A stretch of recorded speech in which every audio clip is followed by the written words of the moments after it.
le nouveau défenseur des droits irrite. Vos positions sur l'immigration, Vous avez voté contre le mariage pour tous. votre abstention sur l'IVG. Cet homme, c'est François-Noël Buffet, 62 ans. Et il sera bientôt le nouveau défenseur des droits, et ça fait polémique. Quand on regarde votre CV, il est tout simplement incompatible avec la fonction de défenseur des droits. Le défenseur des droits, c'est une autorité administrative indépendante inscrite dans la Constitution. Son rôle, c'est de veiller au respect des droits et des libertés des personnes dans plusieurs domaines. La personne qui occupe ce poste est nommée par le président de la République, puis sa nomination est ensuite soumise au vote parlementaire. Et ce 21 juillet, le Sénat a validé la nomination de François-Noël Buffet, choisi donc par Emmanuel Macron. Le sénateur Les Républicains, figure de la droite conservatrice, a été ministre sous les gouvernements Bayrou et Barnier, et plusieurs politiques dénoncent des prises de position contraires aux droits fondamentaux. On a le droit d'avoir des doutes. Vous avez voté contre le mariage pour tous, vous avez signé la charte de la manif pour tous, vous avez voté contre l'ouverture de la PMA aux couples de femmes. Votre abstention sur l'IVG, vos positions sur l'immigration, votre refus de la régularisation des étrangers dans les métiers en tension. Au Sénat, comme à l'Assemblée nationale, la gauche s'est vivement opposée à sa nomination. Et donc oui, des gens doutent de votre détermination à défendre demain ces droits s'ils étaient menacés. Vous nous dites « j'ai changé », mais c'est quand même problématique pour une autorité qui, je le rappelle, est irrévocable pendant 6 ans. En politique, on aime bien regarder les actes plutôt que les paroles et les engagements plutôt que les promesses.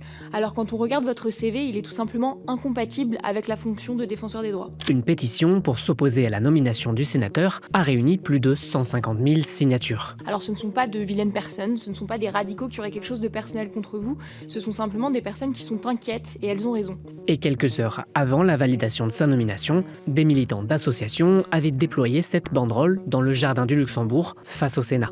Contre les réacs et l'art traquenard, le défenseur des droits est un rempart. Il a systématiquement voté contre des droits qui ont été défendus par l'institution du défenseur des droits. Ces droits-là sont très fragiles, il n'y a rien qui est acquis.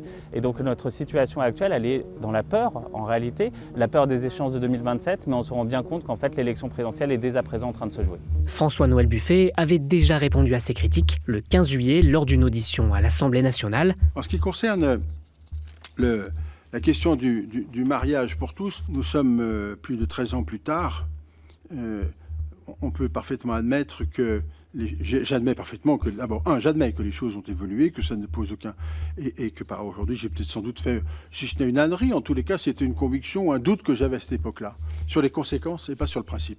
Et ce 21 juillet. Sur l'IVG, j'imagine bien que, ici, personne ne peut imaginer ou penser que je conteste le droit à l'IVG. Évidemment que non.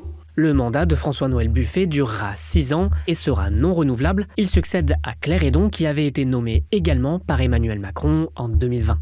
Ce que j'observe, c'est une aggravation de l'accès aux droits dans notre société, dans tous nos domaines de compétences. Et donc il faut plutôt chercher des solutions que d'essayer de monter les populations les unes contre les autres. Et le droit, le respect du droit, crée de la cohésion sociale.